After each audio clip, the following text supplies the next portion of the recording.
What happens when a man's prank goes wrong? He playfully pushes his wife into shark-infested waters, believing it's all good fun. But the unthinkable happens. A shark attacks her. This thoughtless act spirals into a nightmare, becoming the biggest regret of his life.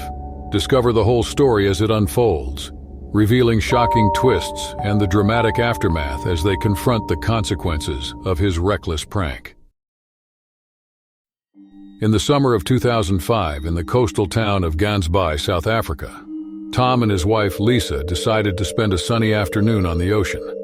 Known for its scenic beauty and abundant marine life, Gansbaai was a favorite spot for locals and tourists alike. Tom and Lisa had been married for 5 years, and they often enjoyed these peaceful boat rides, using them to escape the hustle and bustle of everyday life. The sky was clear that day, and the sea was calm. The couple set off from the shore in their small boat with a packed lunch and a cooler full of drinks. They laughed and chatted as the boat gently rocked on the waves. Tom, feeling exceptionally playful, was in high spirits. He loved making Lisa laugh and often teased her in good fun. As they cruised along the coast, Tom got a naughty idea. He thought it would be funny to scare Lisa by pushing her into the water. With a playful grin, he snuck up behind her and gave her a gentle push. Lisa, taken by surprise, screamed as she fell overboard. For a moment, Tom chuckled, expecting Lisa to pop up and laugh it off. However, when Lisa resurfaced, her face showed shock and annoyance. She trod the water and shouted at Tom, but he could tell she wasn't mad. He extended a hand to help her back on the boat, still grinning. Then everything changed in an instant. The serene blue of the water suddenly turned dark as a massive shadow moved beneath the surface. Tom's smile vanished as he saw a huge dorsal fin slicing through the water toward Lisa. His heart pounded in his chest and panic set in. Lisa's eyes widened with terror as she saw the fin too. She frantically tried to swim towards the boat, but the great white shark was too fast. In a horrifying moment, the shark lunged at Lisa, dragging her underwater. The sea turned red with blood as Tom watched in helpless horror. Tom screamed, reaching out into the water. He grabbed a nearby rope and threw it toward Lisa, but it was too late. The shark was relentless, and Tom's desperate attempts to save her were futile. Tom felt an overwhelming sense of guilt and terror. He had only meant to play a harmless prank, but now his beloved wife was in danger because of him. He could barely breathe as he saw the shark thrashing in the water, Lisa's screams piercing the air. In his frantic state, Tom tried everything he could to fend off the shark. He grabbed an oar and began hitting the water, shouting and trying to scare the predator away. But the shark was relentless, its mighty jaws clamping down on Lisa with deadly force. Tom's eyes filled with tears as he realized the gravity of his mistake. The playful mood was gone, replaced by a nightmare he couldn't escape. He could hear Lisa's cries for help, and it tore him apart that he couldn't do more to save her. The scene was a blur of red water, thrashing fins and desperate screams. Finally, the shark disappeared into the depths, leaving behind a trail of blood. Shaking and sobbing, Tom pulled the rope back into the boat, but Lisa was gone. The water around him was eerily calm again, but Tom knew his life would never be the same. The sunny afternoon had turned into a scene of horror and loss. Tom's prank had gone wrong, leaving him with a haunting guilt that would never fade. The boat rocked gently on the waves, a stark contrast to the turmoil in Tom's heart. Desperately, Tom grabbed the radio and called for help, his voice cracking with anguish as he repeated his plea. He identified his boat, Seabreeze, and explained that a shark had attacked his wife, urgently requesting assistance. The Coast Guard responded quickly, assuring Tom they were coming. He clung to the hope that somehow they could save Lisa. But deep down, he knew the truth. The blood in the water and the severity of the attack left little room for hope. Minutes felt like hours as Tom waited, staring at where Lisa had disappeared. He replayed the events repeatedly in his mind, wishing he could turn back time. The sound of approaching boats broke his trance. The Coast Guard arrived, and a team of divers quickly prepared to search the area. Tom watched helplessly as the divers dove into the water. Every second felt like an eternity. He prayed silently, begging for a miracle. The divers searched diligently, but after what seemed like forever, they surfaced with grim expressions. One of them approached Tom, shaking his head, conveying the heartbreaking news without words. Tom's heart shattered. The reality of Lisa's death hit him like a tidal wave. He fell to his knees, sobbing uncontrollably. The Coast Guard crew tried to console him, but their words were lost in the sea of his grief. Tom couldn't stop thinking about how his innocent prank had led to such a tragic end. The boat ride back to shore was a blur. Tom sat silently, staring at the horizon, lost in his thoughts. The once beautiful coast of Gansby now seemed like a place of horror and loss. When they reached the dock, Tom was met by local authorities who gently escorted him to a nearby station to take his statement. In the following days, Tom couldn't escape the nightmare that haunted him. He stayed at a small hotel, unable to return to the home he had shared with Lisa. The town of Gansby, once a place of joy and love, had constantly reminded him of his fatal mistake. News of the incident spread quickly, and Tom found himself under intense scrutiny. Some people offered sympathy, but others blamed him for what had happened. The guilt weighed heavily on his shoulders, and he struggled to find a way to cope with his loss. Tom decided to seek therapy, hoping to find some semblance of peace. His therapist, Dr. Melanie Brooks, listened patiently as he recounted the tragic events. She encouraged him to express his feelings and to find ways to honor Lisa's memory. With time, Tom began to channel his grief into something positive. He started a foundation in Lisa's name dedicated to shark conservation and safety awareness. He wanted to prevent others from experiencing the same tragedy. The foundation aimed to educate people about the dangers of the ocean and how to respect its inhabitants. Tom also began participating in community outreach programs, sharing his story in the hopes that it would serve as a cautionary tale.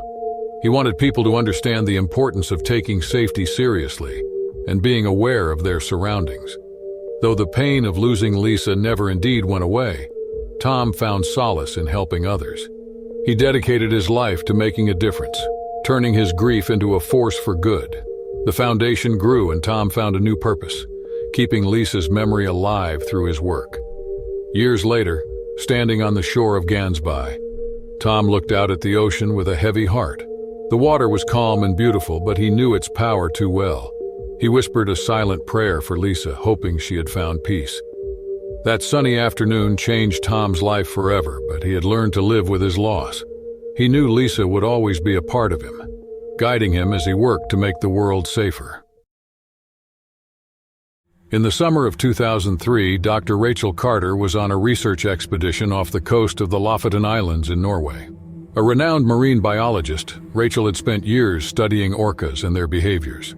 This trip was memorable. She was observing a pod of orcas seen frequently in the area. The Lofoten Islands were breathtaking, with towering cliffs, deep fjords, and crystal-clear waters. Rachel and her team had set up their base on a research vessel named Arctic Explorer. They ventured into the cold waters daily, documenting the orcas and their interactions. One clear morning, Rachel decided to dive alone to get a closer look at the pod. She geared up, checked her equipment, and jumped into the chilly water. Her heart raced excitedly as she descended into the depths, surrounded by the stunning underwater landscape. The orcas were majestic creatures, gliding effortlessly through the water. Rachel marveled at their grace and intelligence. She watched as they communicated, their clicks and whistles echoing through the ocean. Everything seemed perfect, but suddenly, Rachel noticed a change in the orcas' behavior. The pod had been playful and curious, but now they seemed agitated. She scanned the water, trying to understand what had caused the shift. Then she saw him, a large male orca separated from the pod, staring directly at her. Rachel's heart skipped a beat. Rogue male orcas were known to be unpredictable and aggressive. She tried to remain calm, slowly backing away. But the orca was not deterred. He swam towards her rapidly, his black and white body cutting through the water like a torpedo. Panic set in. Rachel turned and swam as fast as she could, her legs propelling her through the water. She needed to reach the surface to signal her team for help, but the rogue orca was relentless. She felt the water churn behind her as he closed the distance. Rachel's mind raced with everything she had learned about orcas. She knew they were brilliant and could mimic human behavior. She tried to outsmart him, zigzagging through the water, hoping to confuse him. But the orca was a master of the ocean, matching her every move. In a desperate attempt, Rachel swam towards a nearby kelp forest. The thick strands of kelp might slow the orca down, giving her a chance to escape. She dove into the dense foliage, weaving through the green strands.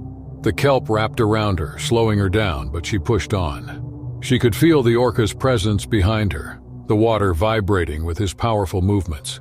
Rachel's lungs burned, her air supply running low. She needed to find a way out, to reach the surface before it was too late. Finally, she saw a small opening in the kelp. She swam towards it, using the last of her strength. She broke through the kelp, emerging into a clear patch of water. But as she looked up, she saw the orca waiting for her, his dark eyes fixed on her. Rachel's heart pounded in her chest. She was trapped, with nowhere to go. She floated there, suspended in the cold, dark depths of the ocean, facing the intelligent and dangerous predator. Rachel's heart raced as she floated in the cold, dark water, staring at the rogue orca. She knew she had to stay calm and think fast. Her mind went over everything she knew about orcas, trying to find a way to outsmart the massive predator. The orca moved closer, and Rachel realized she couldn't outswim him. She had to use her knowledge and the environment to her advantage. She noticed a rocky outcrop nearby and swam towards it, hoping to find a small crevice where the orca couldn't follow. She reached the outcrop and found a narrow opening between two large rocks. Rachel squeezed through the gap, scraping her suit against the rough surface. She hid in the small space, her heart pounding in her ears. The orca circled the rocks, his large body unable to fit into the tight space. Rachel took a moment to catch her breath and think. She knew she couldn't stay there forever. Her air supply was limited, and she needed to return to the surface. She checked her dive watch and saw she had only a few minutes of air left.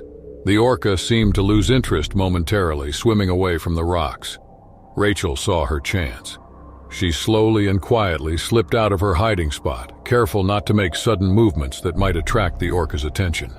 She swam towards the surface, her movements controlled and deliberate. The water above her shimmered with sunlight, starkly contrasting the dark depths below. But just as she thought she was safe, she felt the water churn behind her. The orca had noticed her escape and was coming back. With a burst of speed, Rachel swam upwards, her lungs burning for air.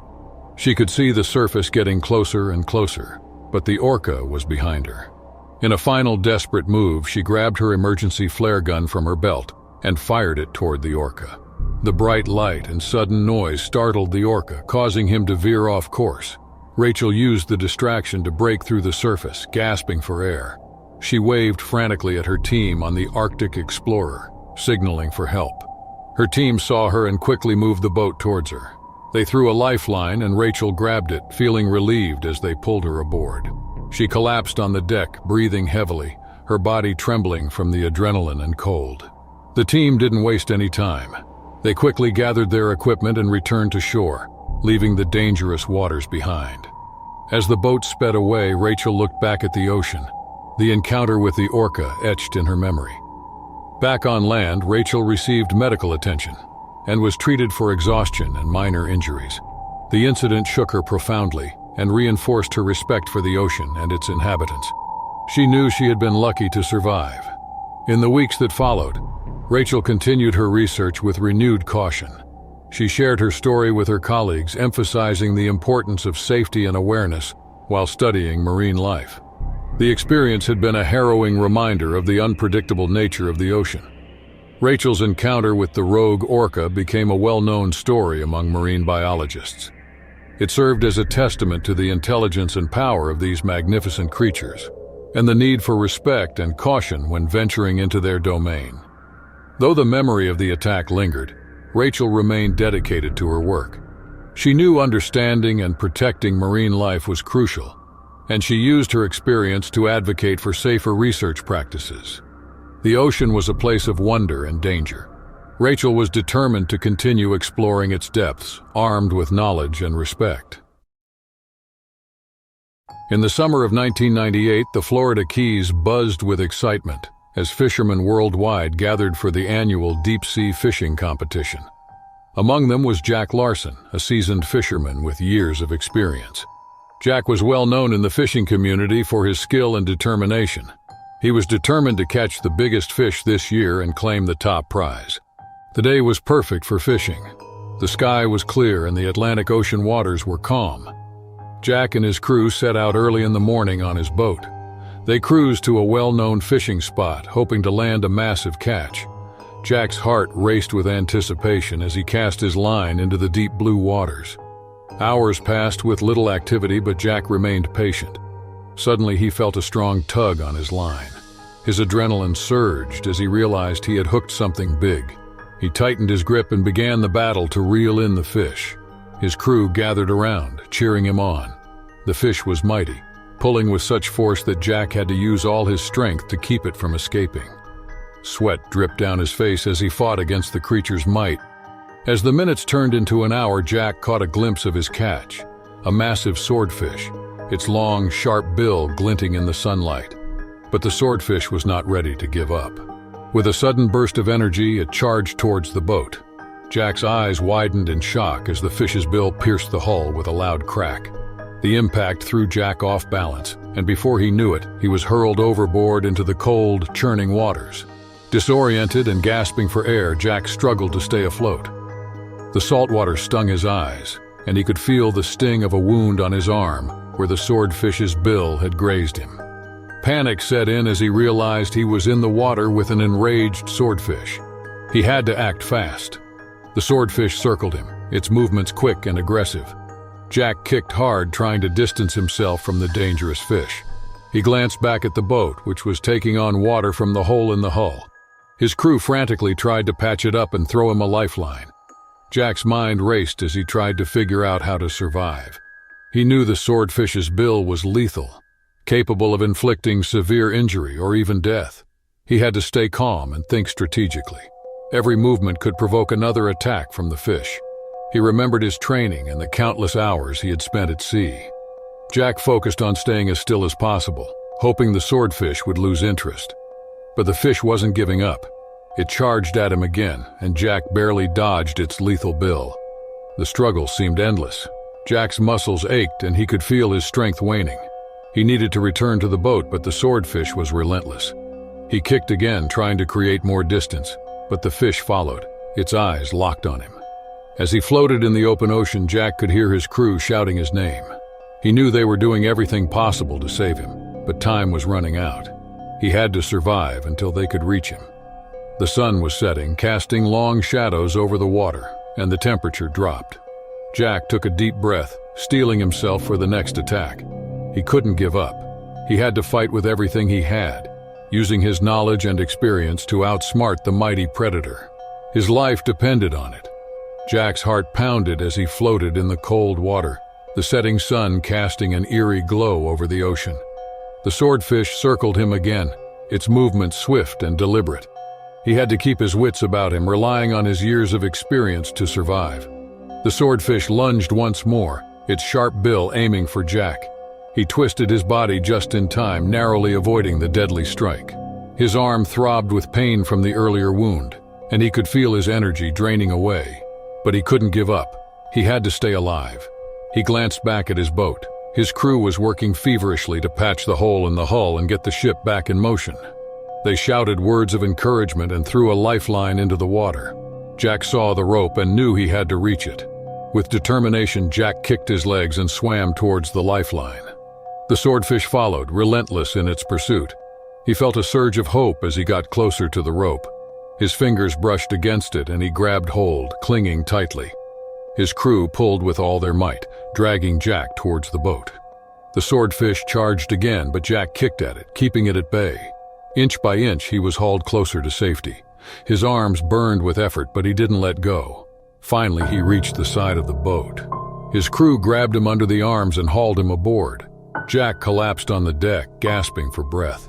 He was soaked and shivering, but he was alive. The swordfish thrashed in the water below, still angry but unable to reach him. The crew quickly tended to Jack's injury, wrapping his arm in a makeshift bandage. They managed to patch the hole in the hull enough to keep the boat afloat. As they returned to shore, Jack lay on the deck, staring at the darkening sky. The journey back was tense. Jack's mind replayed the harrowing encounter with the swordfish.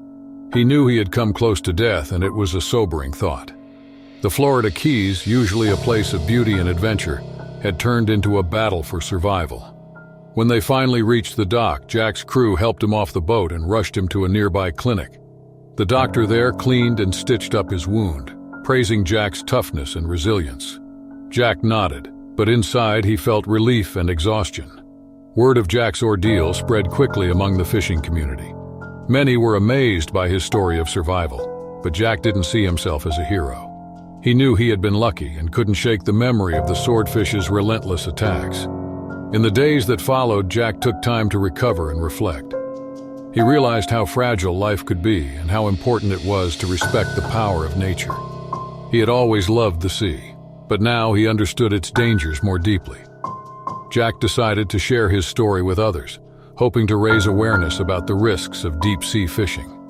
He wanted to make sure other fishermen were prepared and cautious to prevent such close calls in the future.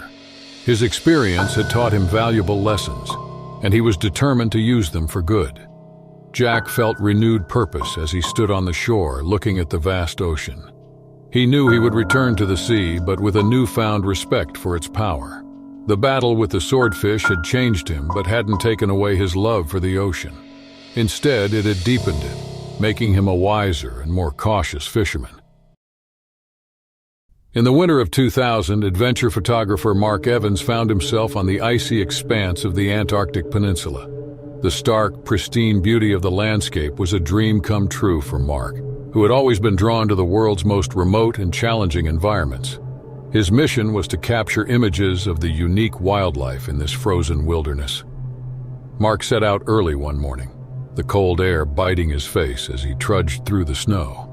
He was particularly interested in photographing the seals often gathered on the ice floes.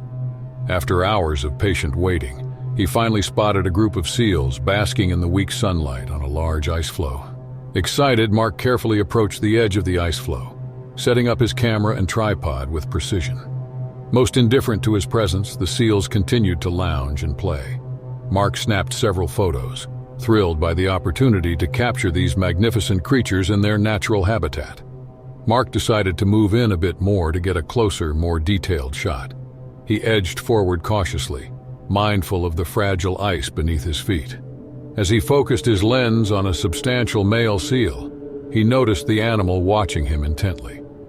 Mark clicked the shutter, the sound echoing in the still air. To his surprise, the large seal suddenly shifted its weight and began moving towards him. At first, Mark thought the seal was merely curious, but the animal's movements quickly became more aggressive. The seal lifted its head, letting out a deep, guttural growl that sent a shiver down Mark's spine. Before he could react, the seal charged, its powerful body sliding swiftly across the ice. Mark's heart raced as he realized the playful encounter had turned dangerous. He grabbed his camera and tripod, backing away quickly, but the seal was relentless. The ice beneath him cracked and shifted, making every step precarious. Mark's mind raced. He had to escape the seal's attacks and reach safety. But the vast expanse of ice and the frigid waters posed a severe challenge. The seal continued its pursuit, eyes fixed on Mark with territorial fury. Mark's heart pounded as he backed away from the charging seal. The ice beneath his feet creaked ominously, threatening to give way at any moment. He needed to stay calm and think quickly. The seal was powerful and fast, and the icy terrain was treacherous. He glanced around, searching for a way to escape. A nearby ice ridge offered a potential refuge. If he could climb it, the seal might not be able to follow. Clutching his camera and tripod, Mark dashed the ridge. The seal, sensing his movement, accelerated its pursuit. Mark reached the ice ridge and began to scramble up its slippery surface. His hands were numb from the cold, making it difficult to grip the ice. He could hear the seal's growls growing louder behind him, its frustration evident. With a final burst of effort, Mark hauled himself onto the top of the ridge and looked down. The seal lunged at the base of the ridge, its massive body unable to scale the steep incline. It thrashed and bellowed, its eyes locked onto Mark with unrelenting determination. Mark took a moment to catch his breath, his heart still racing. He knew he couldn't stay on the ridge forever. The cold was seeping into his bones, and he needed to find a way back to the safety of his camp. Mark spotted a series of ice floes leading back towards the shore. It would be a risky path, but it was his best chance. He carefully descended the ridge on the opposite side, keeping a wary eye on the seal, which was still trying to find a way to reach him. Mark hopped from one ice floe to the next, each step balancing speed and caution. Unable to follow directly, the seal swam through the icy water, trying to cut him off. Mark could feel the cold seeping through his boots and clothing, but he pushed on, driven by the need to escape. Finally, he reached a larger floe that connected to the shore. He scrambled onto it, his legs trembling with exhaustion. Realizing it had lost its prey, the seal let out a final, frustrated growl before retreating into the water. Mark collapsed onto the ice, breathing heavily and grateful to be alive. Once he had regained some strength, Mark made his way back to his camp.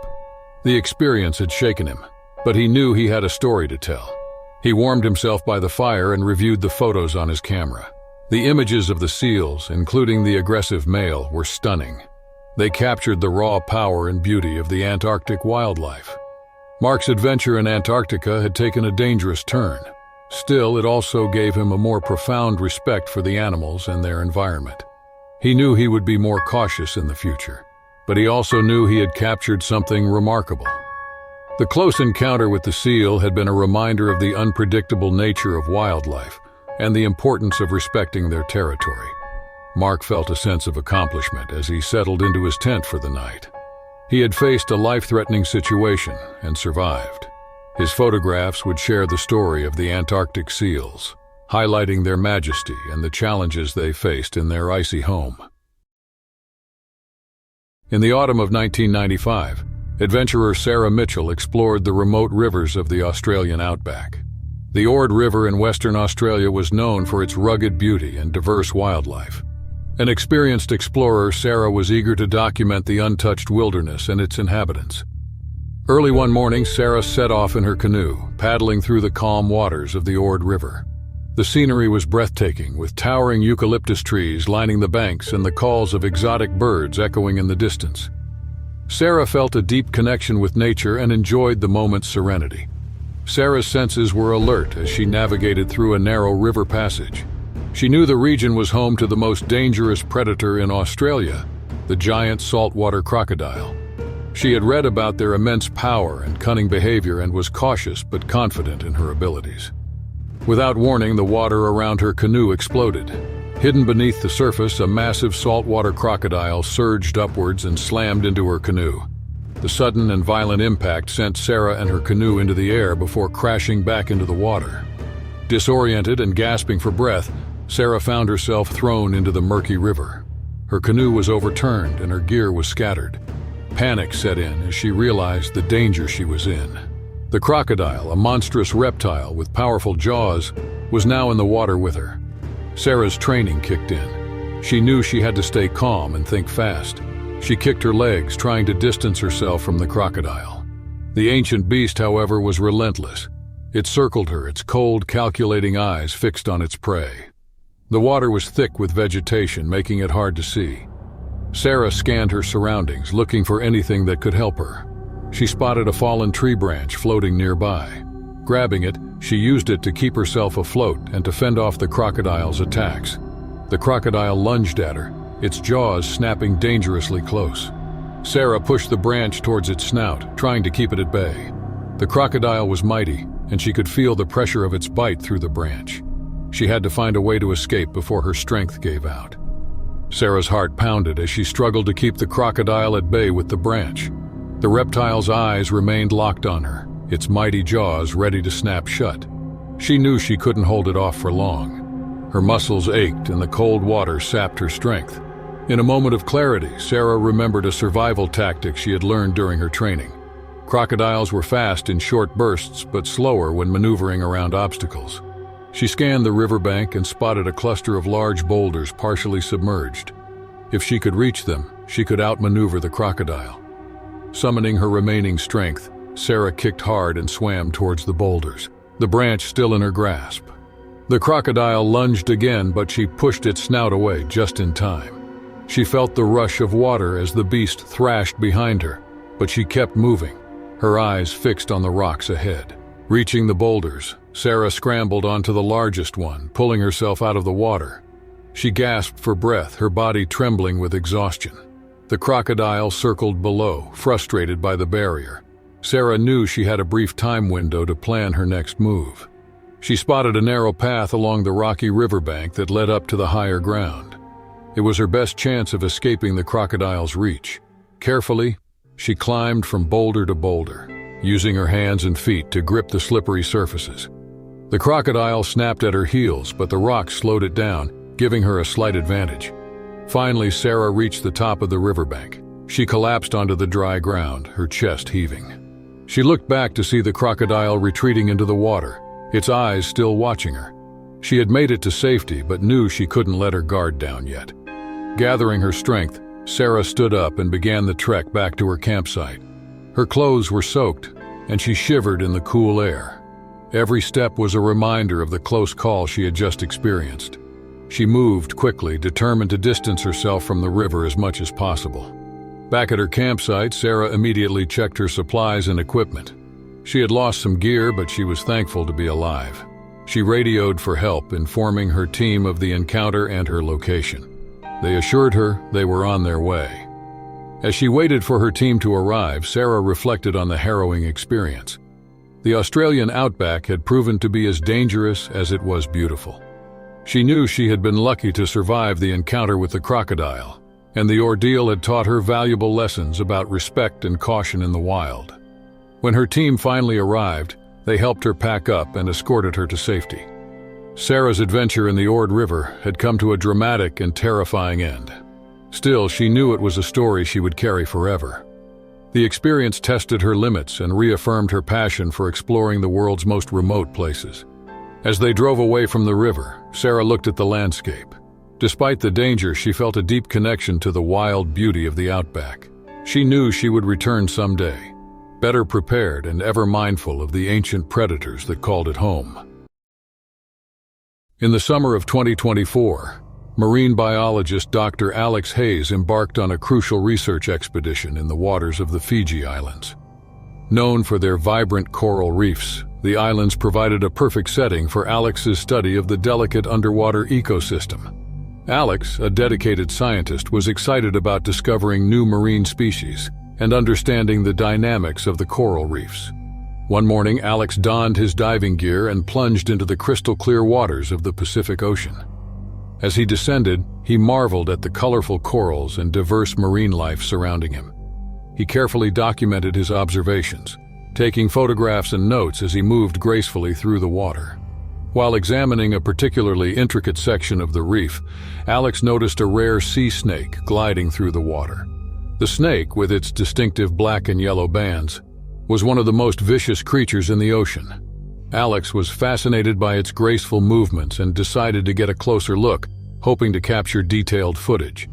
As he approached the snake, it seemed curious, effortlessly weaving its way through the corals. Alex maintained a respectful distance, aware of its potent venom. However, he inadvertently moved too close in his eagerness to document the rare sighting. The sea snake, feeling threatened, suddenly became agitated. It coiled its body and struck with lightning speed, sinking its fangs into Alex's arm. Pain shot through Alex's body as the venom entered his bloodstream. He recoiled in shock, his mind racing. He knew that the venom was highly toxic and that his only chance of survival was to reach the surface and administer the anti-venom stored on the boat. His heart pounded as he realized the gravity of his situation. Fighting the panic that threatened to overwhelm him, Alex began his ascent. Every movement was a struggle as the venom took its toll, weakening his muscles and clouding his mind. He focused on his breathing and the rhythm of his kicks, determined to reach the surface. The underwater terrain was treacherous, with sharp corals and narrow passages that hindered his progress. As he swam upwards, he could feel the sea snake trailing him, its presence a constant reminder of his danger. He had to be careful not to provoke another attack. The pain in his arm was intense and he could feel his strength waning with each passing second. Alex's vision blurred as he continued his ascent, his strength ebbing away with every kick. The venom coursed through his veins, making it harder to focus. He knew he had to stay calm and keep moving. The surface seemed so far away, but he couldn't afford to slow down. The sea snake was still nearby, its sleek body weaving through the water. Alex kept a wary eye on it, avoiding sudden movements that might provoke another strike. He needed to navigate the underwater terrain carefully, avoiding sharp corals and narrow gaps that could trap him. His breathing became labored as the venom's effects intensified. He felt a burning sensation spreading from the bite wound, accompanied by a numbness that made it difficult to move his arm. Desperation set in, but Alex forced himself to stay focused. He thought about the anti-venom on the boat, his lifeline to survival. Finally, after what felt like an eternity, Alex broke through the water's surface. Gasping for air, he waved frantically to his team on the boat, who had been monitoring his dive.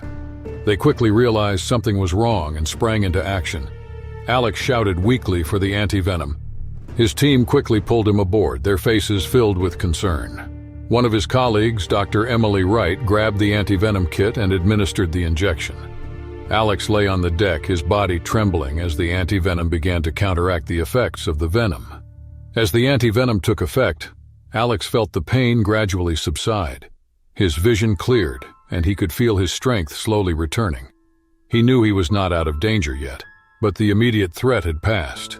His team monitored his vital signs, providing support and reassurance.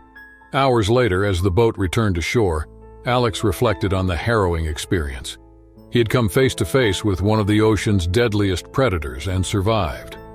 The encounter had been a stark reminder of the risks involved in his work. Still, it also reinforced his passion for marine biology and the importance of respecting the creatures he studied. Back on land, Alex received further medical treatment and rest. The experience had left him physically and emotionally drained, but he was grateful to be alive. He knew that his research could help raise awareness about the dangers of the ocean and the need to protect its inhabitants. As he recovered, Alex reviewed the footage and data he had collected.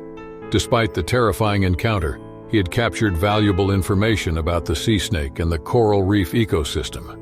His dedication to his work remained unwavering, and he was determined to continue his research with even greater caution and respect for the underwater world. The ordeal had changed him, making him more aware of the fine line between curiosity and danger. Alex knew he would return to the waters of Fiji better prepared and more mindful of the risks. The ocean held many secrets, and he was committed to uncovering them while ensuring his and his team's safety. With a renewed sense of purpose, Dr. Alex Hayes looked forward to the next chapter of his journey as a marine biologist, ever grateful for the lessons learned from his close encounter with the deadly sea snake.